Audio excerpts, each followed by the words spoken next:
фармони президенти ҷумҳурии Тоҷикистон дар бораи даъват намудани иҷлосияи ғайринавбатии Маҷлиси намояндагони Маҷлиси Олии Ҷумҳурии Тоҷикистон давати шашум мутобиқи моддаи 52 Конститутсияи Ҷумҳурии Тоҷикистон фармон медиҳад.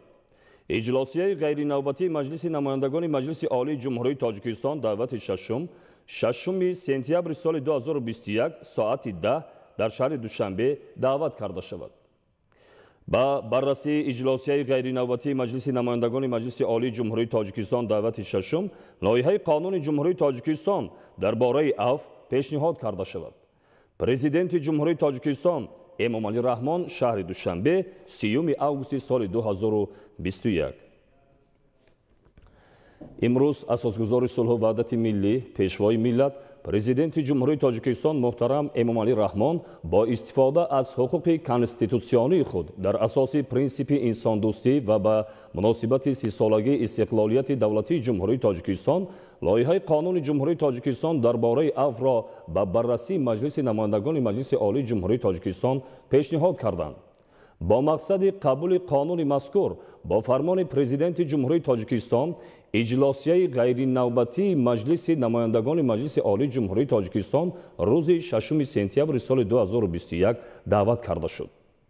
қонуни афв нисбат ба доираи васеи маҳкумшудагон ва шахсоне ки парвандаи онҳо таҳти таҳқиқ, тафтишоти пешакӣ ва дар баррасии судӣ қарор доранд татбиқ мегардад.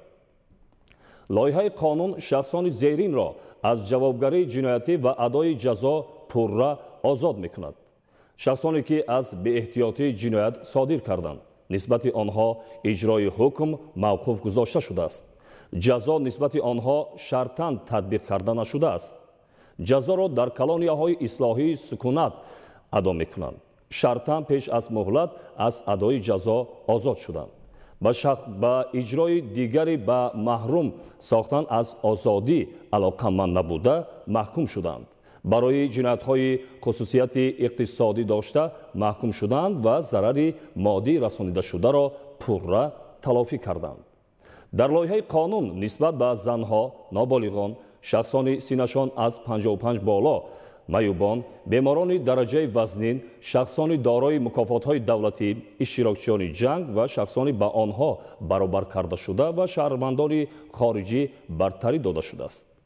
онҳо аз ҷавобгарии ҷиноятӣ ва адои ҷазо озод карда мешаванд агар ҷинояти содир кардаашон ба ҷиноятҳое ки нисбат ба онҳо дар қонун дар бораи афв маҳдудиятҳо пешбинӣ шудааст мансуб набошад. тибқи маълумоти пешакӣ қонун нисбати 16 000 нафар татбиқ мегардад ва аз ин миқдор 10 700 нафар аз ҷавобгарии ҷиноятӣ ва адои боқимондаи ҷазо озод мегарданд. аз ҷумла 800 нафар гумонбаршавандагон ва айбдоршавандагон, 350 нафар судшавандагон, қариб 3000 нафар маҳкумшудагон ва муассисаҳои ислоҳӣ 1900 нафар маҳкумшудагон аз колонияҳои ислоҳии сукунат ва 4650 нафар маҳкумшудагон аз нозироти корҳои ислоҳӣ озод карда мешаванд. муҳлати ҷазои 5300 нафар маҳкумшудагон кам карда мешавад.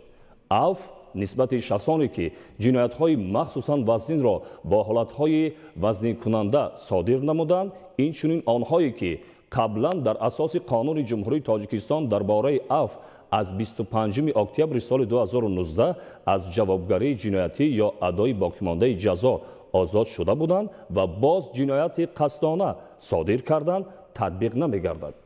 қонуни мазкур аз ҷониби мақомоти татбиқкунандаи он бояд дар муҳлати 2 моҳ иҷро карда шавад. суди Олии Ҷумҳурии Тоҷикистон, прокурори генералии Ҷумҳурии Тоҷикистон, вазорати корҳои дохилии Ҷумҳурии Тоҷикистон, вазорати адлияи Ҷумҳурии Тоҷикистон, Кумитаи давлатии амнияти миллии Ҷумҳурии Тоҷикистон, агентии назорати давлатии молиявӣ ва мубориза бо коррупсияи Ҷумҳурии Тоҷикистон, агентии назорати маводи нашовари назди президенти Ҷумҳурии Тоҷикистон, мақомоти иҷроияи ҳокимияти давлатии вилояти мухтории Кӯҳистони Бадахшон, вилоятҳо, шаҳри Душанбе ва шаҳру ноҳияҳои тобеи ҷумҳурӣ вазифадор гардиданд ки баъди 2 моҳи мавриди амал қарор гирифтани қонуни мазкур дар хусуси иҷрои он ба президенти Ҷумҳурии Тоҷикистон ҳисобот пешниҳод намоянд. қонун баъд аз қабули он аз ҷониби маҷлиси намояндагони маҷлиси олии ҷумҳурии тоҷикистон ва имзои президенти ҷумҳурии тоҷикистон дар матбуот нашр мегардад.